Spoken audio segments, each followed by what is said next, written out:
Huwag mong isipin na ika'y nag-iisa. Oh, oh. Lagi sanang maalala tuwing nalulumbay, pag-ibig na tunay. Oh, oh. Lagi sanang maalala. Oh, oh. Lagi sanang maalala. Oh, oh. Lagi sanang maalala. Oh, oh. Lagi kang maaalala.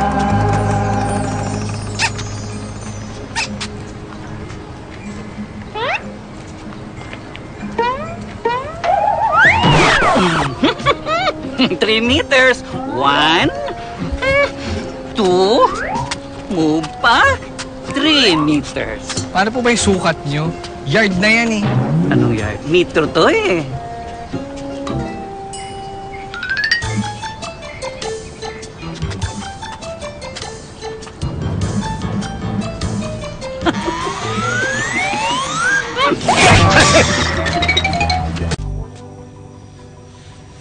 Tayo.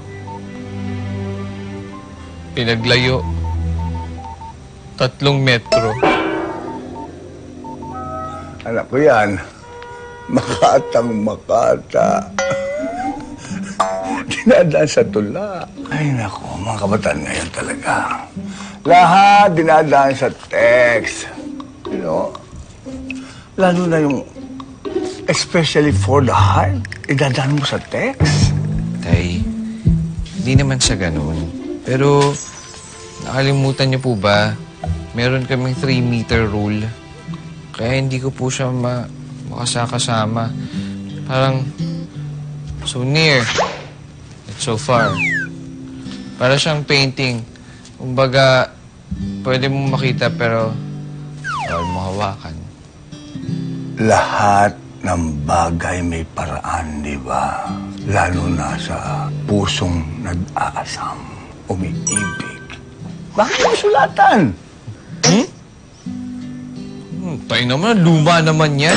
May luma nga, pero effective naman. Di ba? Nakita ko ba mo din ako sa sulat? Pwede nga, ano.